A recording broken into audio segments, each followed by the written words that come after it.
Bored now? Yeah, we're filming, Michael.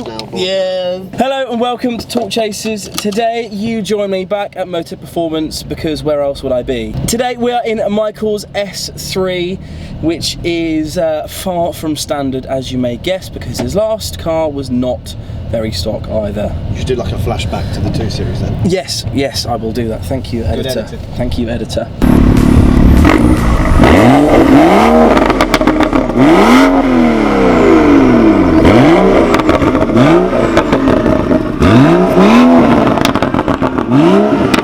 We're going to give you a quick review, quick rundown of the car that Michael now has. Obviously he sold his BMW M235i and bought this instead. So this is a 2014 Yep. Audi S3, Yep.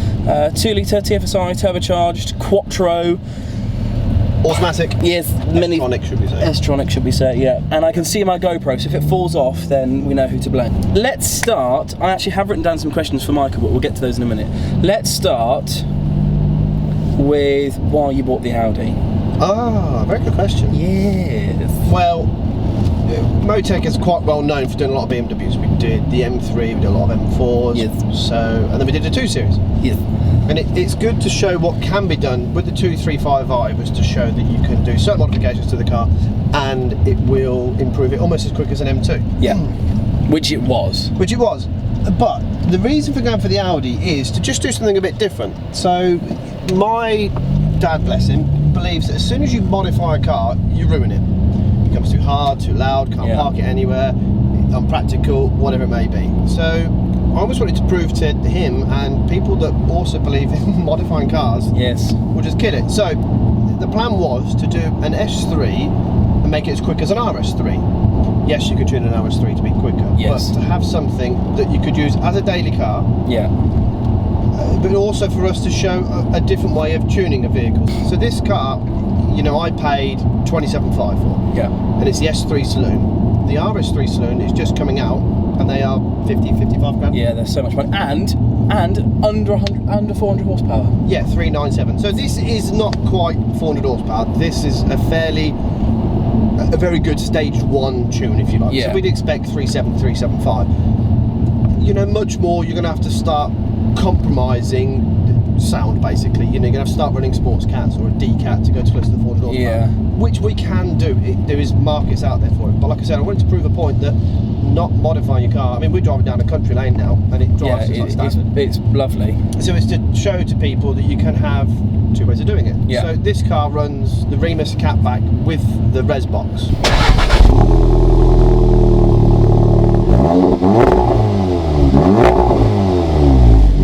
But like I sort of say, it's to show that you can put sports exhaust on it and still have it for every day. You can still pick the kids up into it. You still can have a hangover the day afterwards and not, you know, make it worse. You can still take your nan shopping, whatever it may be. Yeah. You can still use it. And same again with the intake. Yeah. So we've done the carbon speed intake on this one, which is an enclosed carbon filter. Yeah. Which isn't particularly loud, but you're still going to get the benefits of Yeah. The thing is, like, you can hear it though. You really can hear it. Not so in the inside. Yes.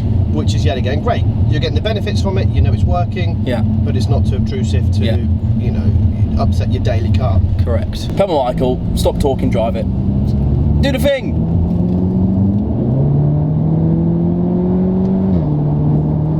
DSG files are so good. They sound so good.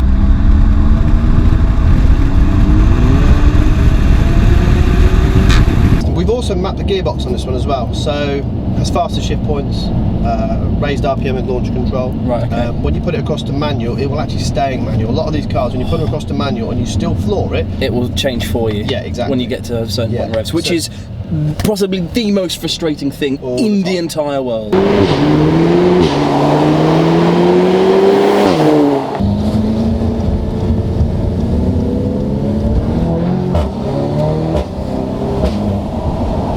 you want to use the torque of the car, and that's the biggest problem you can't do sometimes with automatics. Is you are you're always restricted to what the car can do. Yeah. So if you're in manual in 6th gear and you think, I just want to pull out and overtake, I want to draw a carriage up, the first thing it's going to do is knock you down to 4th gear. Yeah. So by taking that out, you can stay in 6th and use the torque, or you can knock it down to, if you leave it in D, it will obviously do that. So and that's one of the things. The one thing I noticed with your old car, the torque mid-range was unreal. Yeah, that's one thing I do miss with that car. Being 6-cylinder, they do have a lot of torque, and also they're 8 speed, so it always felt like it felt like it could go like all gears. But now, admittedly, the new ones of these, so the facelift 17 plate cars are 7 speed. You do feel more of a punch. Yeah, this is still the 6 speed. Interesting. Okay, fair enough. So obviously this is now in dynamic mode. So with the valves open on the exhaust. Yes. So it should sound faster gear changes. Yeah, it's different suspension up. Angry little S3. But now we're just stuck on a red light. Yes. Here's a sunny day. I think now is a good time for me to ask some questions. Question time for Michael. Question number 1. Okay. What is a stage 1 remap? Okay, stage 1 remap. Depends who you go to, really. With standard. No, it's the. Go, Michael, go! It's green! Oh.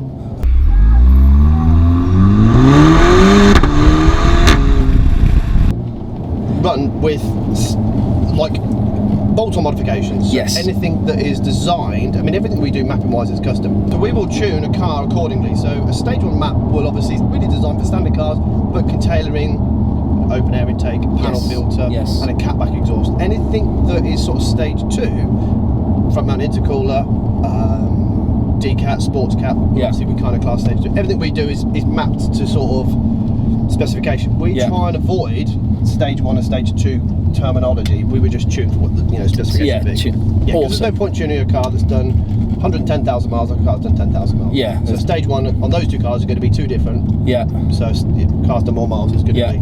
Question number 2. How many females have you managed to pull in your taxi?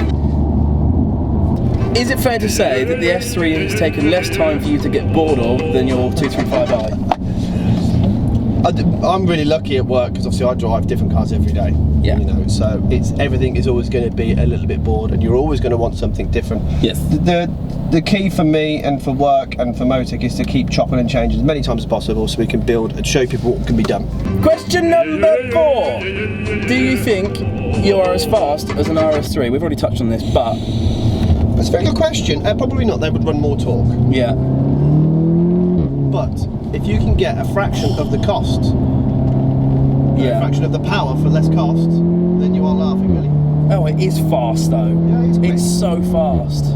This is where my GoPro flies off. Question number 5. What is your favourite car snack? Chewing gum. I'm a bit of a chewing gum person. Plus, I'll be having a little bit of OCD. I don't like food in the car. Ah, okay. Interesting. Yeah. You really are an Uber driver. Question number 6. Quattro or rear-wheel drive? That's a very good question. Golf GTI. Me personally, if I'm honest, out of all of those, I quite like front-wheel drive. Oh, really? Yeah, I do, because I like to be able to come out of a corner and put your foot down. You drive a mapped Golf Mark 7 GTI. Yeah. And it pulls you out the corner and you have to squirm and fight a little bit for it. Yeah. That's quite fun. Okay. I quite like that. Rear-wheel drive, yes, great. Difficult on a public road. Yeah. Four-wheel drive, really, really safe, unbelievably quick. Yeah. And really confident, inspiring. So, brilliant. Do I have a favourite? One of them? Yes. Maybe all of them. And last question, turbo, naturally aspirated, like the say in Ibiza, or supercharged? Turbocharged, but I quite like turbocharged with a punch of torque. So, for example,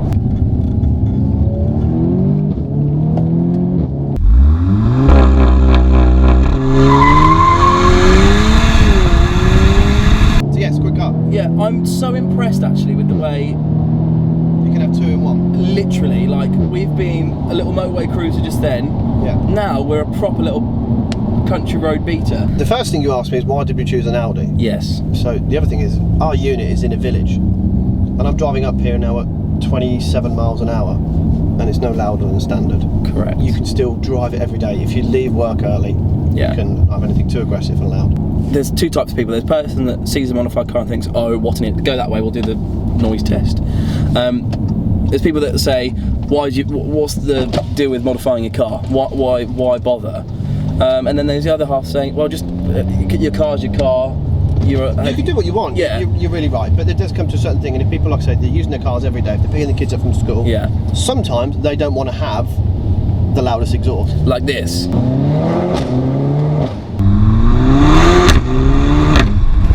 Yes. You did with your last one. You did it so perfectly. You found the balance between like proper little sports car and, you know, being an everyday car. Yeah. And you've done it exactly the same with this one. So props to Michael for that. Thanks, Michael. No worries. So there you have it. Thank you so much for watching. I really hope you've enjoyed this video. Make sure you give it a big like, share it and subscribe. Make sure you check out Motech Performance as well for all their remapping capabilities, exhaust, springs, all that good stuff. And make sure you stay tuned for the next video. Peace.